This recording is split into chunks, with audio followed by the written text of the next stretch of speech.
কক্সবাজার উপকূলবর্তী সাগরে অভিযান চালিয়ে মাছ ধরার বিভিন্ন উপকরণ সহ একটি নিষিদ্ধ ট্রলিং ট্রলার জব্দ করেছে কোস্টগার্ড। সোমবার সকালে কক্সবাজার শহরের বাকখালী নদীর ফিশারিঘাট এলাকায় এই অভিযান চালানো হয়েছে। জব্দ এফবি শাহ সমিউদ্দিন এক নামের ট্রলারটির মালিক চট্টগ্রাম পটিয়ার বাসিন্দা হাবিবুর রহমান বাদশাহ।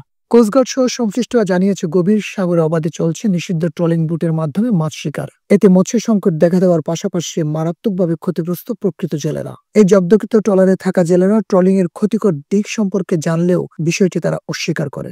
এটি তো আমরা তো কর্মচারী লোক, আমরা কর্ম করি, আমরা চাকরি করি, এই হিসেবে আমরা বাইতেছি। বালা খারাপ বলা এটা মালিকে কইতে পারে। তাহলে এ সম্বন্ধে তো আর আমার তাহার কোম্পানির নাম কি নাম হরিয়ারি না আর দূর না জানি। এ প্রসঙ্গে বোট মালিক সমিতির সাংগঠনিক সম্পাদক মোস্তাক আহমদ বলেন, মৎস্য সম্পদ ও জেলেদের স্বার্থে ট্রলিং বোটের বিরুদ্ধে কঠোর ব্যবস্থা গ্রহণ করা দরকার। জালের যে ডিজাইন, জাল যে যারা মৎস্য আহরণের যে ইনস্ট্রুমেন্ট, এই ইনস্ট্রুমেন্টের কারণে মোটামুটি সাগরের মৎস্য সম্পদ সম্পূর্ণ বিলীন হচ্ছে।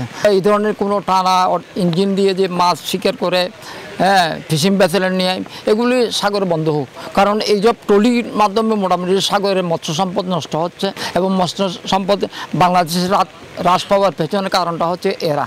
কক্সবাজার সিনিয়র উপজেলা মৎস্য কর্মকর্তা সুজয় পাল জানান, ট্রলিং বুটের বিরুদ্ধে জরিমানা সহ পরবর্তী আইনানুগ ব্যবস্থা গ্রহণ করা হচ্ছে। বৈরী আবহাওয়া থাকলেও এখন মৎস্য শিকারের ভরা মৌসুম।